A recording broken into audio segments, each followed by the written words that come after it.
Ha? Bakit ka nandito? O, ayusin mo sagot. Pag wala, sabihin mo wala, ako titira sa'yo. Hmm? May boyfriend ka ba? Wala. O, ayusin mo sagot mo ha. Naghahanap ka, hindi.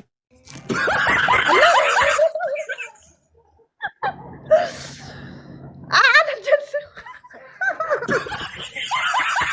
Ha? Hoy, Masha, crazy. I-try natin.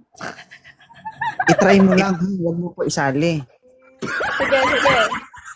O, kasi papayag ka kung natin, tatlo tayo. Oo. Baka sa Sige ating ka ba? pa lang, mahihiyat ka na. I'm joking.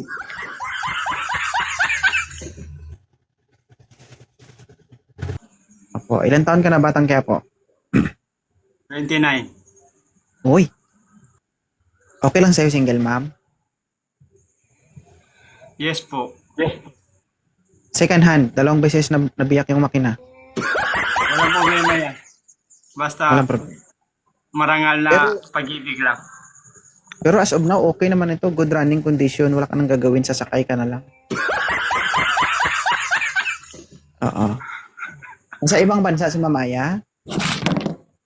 Oo. Opo. Oo.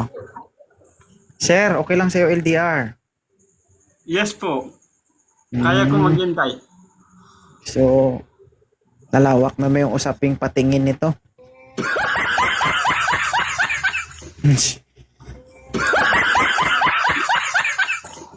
May anak ka siya. Wala pa po. Okay. So, klaro. Tanggap mo ang babaeng may anak na Wala pa. single mom. Klaro, sir. Tanggap mo ang babaeng may anak na at single mom. Oo naman, pag tanggap mo yung isang babae, tanggap mo rin yung mga anak niya. Okay. May tanong ka, Mamaya? Sure ka na single ka? Ang Quiapo? Opo. Sige, ma'am. Magbasa ka na lang ng comment, ma'am. Parang umakyat ka ata dyan para tumawa lang. Naghahanap ka ba talaga o magbabasa ka ng comment dyan?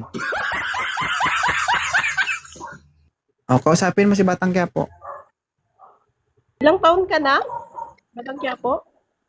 Kita mo? 29 po, ma'am. Wala kang naintindihan kasi nagbabasa ka ng comment. Nagkwento na kami dito kanina. Ipaulit mo na naman. Diba? Walang silbi yung pagtanong ko sa kanya. Hindi mo rin pala narinig. Sige. 29 years old daw, ma'am. Ajit Monica. Ay, magkaedad pala tayo. 29 rin ako. Opo. Tawag doon?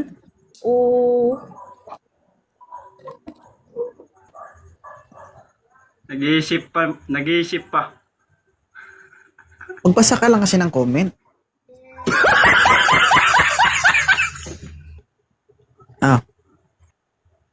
Kalimutan ko na yung tanong ko. O, kung sakali bang i-chat ka ni Sir Batang Quiapo, magre-reply ka ba? Oo.